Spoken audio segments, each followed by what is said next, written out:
All right, so you thought this was a good idea? Explain yourself. All right, here's what happened. Martin came up with the idea. Mike came up with the idea. It was Tyler's idea, and he wanted to prank our travel guy, Steven Steffen.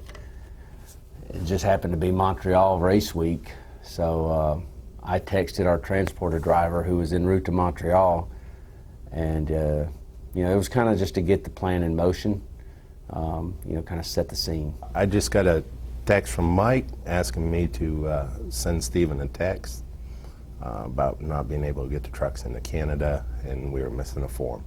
That's all, just a text. We had downloaded an app that disguises your voice. And the guy sounded like a legit, you know, French Canadian, had broken English. And you could also punch in every number that you wanted to, and it would show up on the person's call. We put the actual number to the Canadian Border Patrol. I mean, that's what popped up on Steven Steffen's caller ID. So we set up the cameras in Steven Steffen's office, and then we went to the conference room to call him from Canada as Border Patrol Officer Chuck Dupont. I am Canadian Border Patrol Officer Chuck Dupont. Am I speaking with Mr. Steven? So Jacques Dupont calls Steven and says that he's not going to let the transporters across the border because Steven hadn't turned in the right paperwork. TRC-43, designation of emissions. I know for a fact I've never seen this form in my life. It's a real form, 25 pages of French, but it didn't apply to us. It worked beautifully. Then we gave him the good news. If he submits it now, we could have it processed in 5 to 7 business days. The race was in 3 days. I knew if this was legit and the trucks couldn't cross into Canada, not only would it be a big deal on like J-Ski, and they probably would have had a pre-race story about it on ESPN or something, and I would have lost my job on top of it. I'll give him credit. He actually maintained his professionalism the entire time. Even when we sent in the second wave. We had Tony Jr. call Steven to ask why his race cars couldn't get into Canada. You'd never know it, but Tony Jr. plays the role of an pretty well. Then I went to our shop foreman, Gordon Gibbs, told him to give Steven a hard time, and he did. I'm working on what's going on.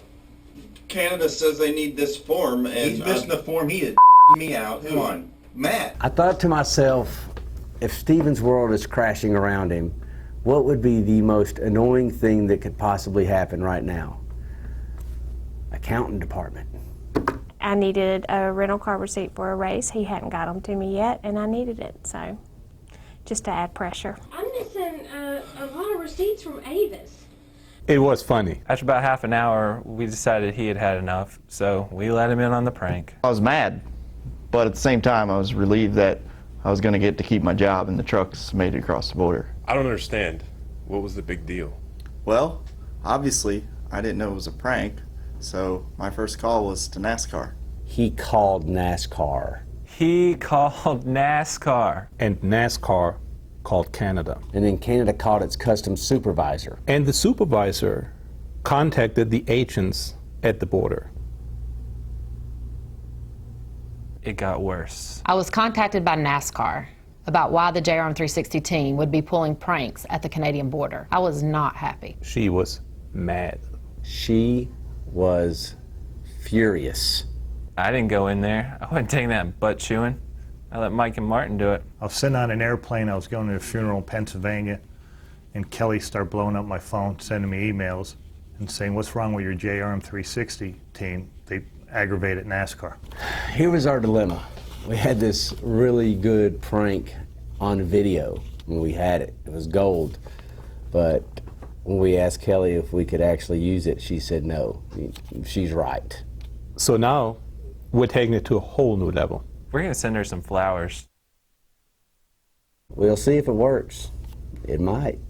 Now, folks, while we work on Kelly to get her approval to let us air this full prank, which I know you guys want, I do want to say one thing. Now, we felt really bad that we interfered with what is months of hard work to make the logistics of an international race happen, which you can imagine is pretty difficult. So I called NASCAR last week and apologized, but I want to say it again right here on JRM 360 that I am very sorry that we caused so much havoc, and I promise you we will not do it again. Next time we'll probably just hide Steven's car keys. So, all right, folks, thanks for watching JRM 360. We'll see you next week.